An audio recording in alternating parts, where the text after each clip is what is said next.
Assalamualaikum warahmatullahi wabarakatuh. Halo anak-anakku kelas 6 dimanapun kalian berada. Berjumpa lagi dengan saya Pak Mono. Pada kesempatan kali ini saya akan menyampaikan rangkuman tematik kelas 6 pada tema 5 subtema 3.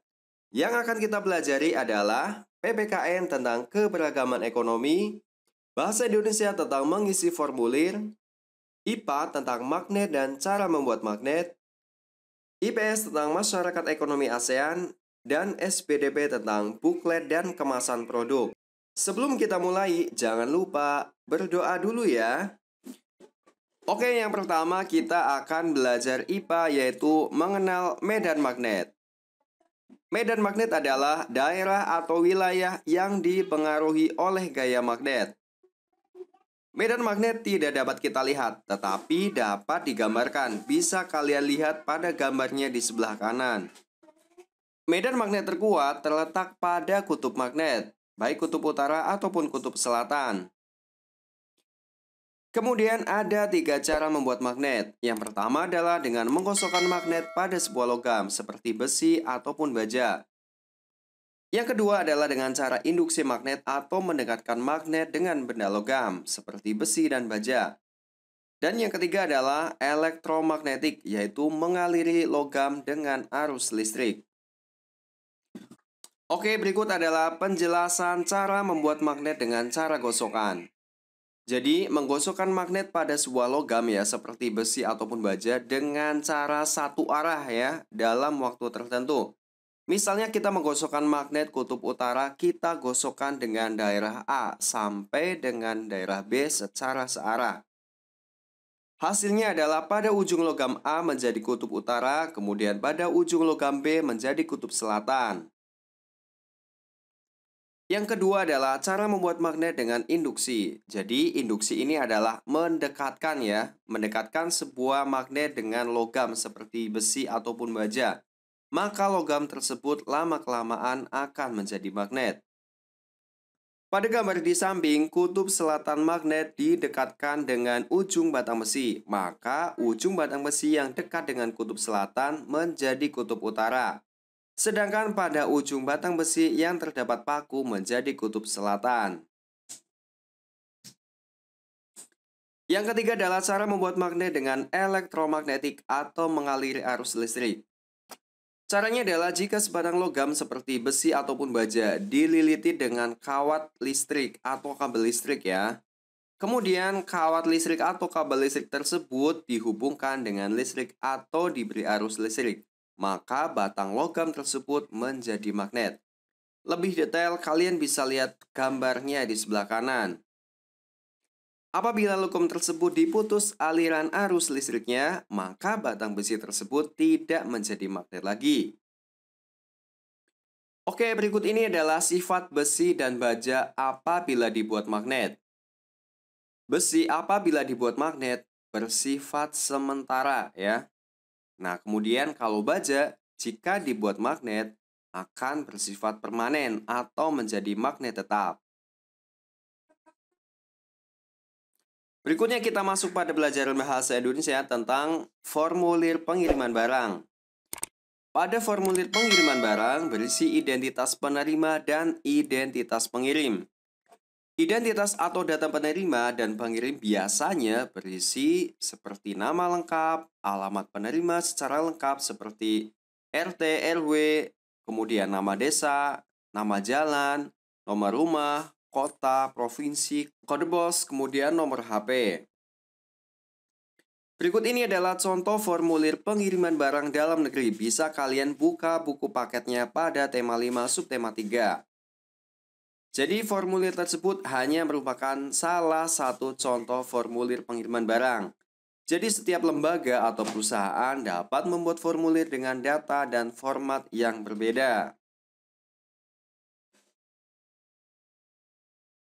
Selanjutnya adalah pelajaran IPS tentang mengenal masyarakat ekonomi ASEAN. MEA adalah singkatan dari Masyarakat Ekonomi ASEAN. Para pemimpin ASEAN sepakat memberlakukan pasar tunggal di kawasan Asia Tenggara pada akhir 2015 agar daya saing ASEAN semakin meningkat dan untuk menarik investasi asing. Penanaman modal asing di wilayah ASEAN sangat dibutuhkan untuk meningkatkan lapangan pekerjaan dan meningkatkan kesejahteraan. Kemudian MEA membuka arus perdagangan barang atau jasa, tetapi juga pasar tenaga kerja profesional seperti dokter, pengacara, akuntan, dan lain sebagainya. Kemudian memberikan peluang tenaga kerja asing untuk mengisi berbagai jabatan serta profesi di Indonesia. Begitu pula sebaliknya, tenaga kerja Indonesia juga mempunyai peluang yang lebih besar untuk bekerja di negara-negara anggota ASEAN.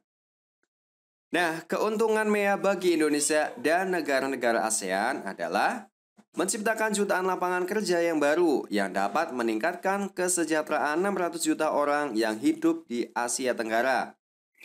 MEA juga akan membuka peluang bagi usaha kecil untuk berkembang. Salah satu contohnya adalah dengan membuat cenderamata untuk wisatawan. Sekarang kita masuk pada pelajaran SPDB tentang buklet. Buklet adalah buku kecil yang berfungsi sebagai selebaran. Dalam berwirausaha, buklet ini dapat berfungsi sebagai salah satu media promosi. Pemilik usaha dapat membuat informasi, deskripsi, gambar, dan foto-foto tentang suatu produk. Buklet ini biasanya terdiri atas cover, daftar isi, dan isi atau inti dari produk yang dipromosikan. Oke, berikutnya adalah kemasan produk. Materi ini sudah Pak Mono jelaskan pada tema 5, subtema 2. Kita ulang lagi ya.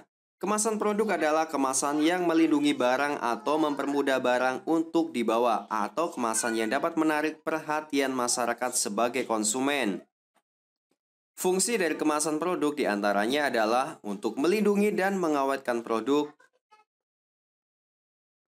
sebagai identitas produk dan meningkatkan efisiensi seperti mudah dibawa. Selanjutnya kita masuk pada pelajaran PPKN keberagaman ekonomi tentang wirausahawan. Wirausahawan adalah orang yang melakukan wirausaha. Wirausahawan ini bisa menciptakan bisnis sendiri, menanggung sebagian besar risiko dan juga menikmati keuntungan dari usaha yang dirintisnya. Oke, sekarang ada tanya jawab seputar wirausaha yang ada pada buku paket tema 5 subtema 3. Nah, sikap apa yang harus dimiliki oleh seorang wirausahawan? Sikapnya adalah harus kerja keras, pantang menyerah, tekun, jujur, kreatif, dan berani memulai. Nah, faktor-faktor apa saja yang harus diperhatikan saat akan melakukan suatu usaha? Di antaranya adalah harus berani bersaing, keterampilan ulet, terampil, serta memiliki mental yang kuat. Apa yang harus dilakukan supaya usaha kita dikenal oleh masyarakat? Dengan cara mempromosikan produk melalui iklan, bisa menawarkan produk secara langsung kepada konsumen, mitra dan jaringan atau membuka tempat usaha di pusat keramaian dan lokasi yang strategis. Bagaimana kamu melaksanakan tanggung jawabmu sebagai seorang wirausahawan? Nah, caranya adalah dengan selalu menjaga kualitas pelayanan dan kualitas produk yang dihasilkan. Berikut ini adalah contoh keberagaman usaha di sekitar kita. Di antaranya ada yang berwirausaha bengkel, usaha fotokopi, usaha potong rambut, usaha jus buah, usaha cuci motor, usaha warung sembako, dan usaha bakso dan mie ayam. Kemudian apa sih manfaat keberagaman wirausaha di sekitar kita? Di antaranya adalah mudah untuk mendapatkan barang yang kita inginkan, terciptanya lapangan pekerjaan, dan suatu desa akan maju jika usaha masyarakatnya semakin beragam. Oke, demikian video pembelajaran kali ini. Semoga bisa bermanfaat untuk kalian. Tetap semangat belajar, karena siapa yang bersungguh-sungguh, maka dia akan berhasil. Manjada wajada. Sampai bertemu lagi pada video berikutnya. Assalamualaikum warahmatullahi wabarakatuh. Bye-bye.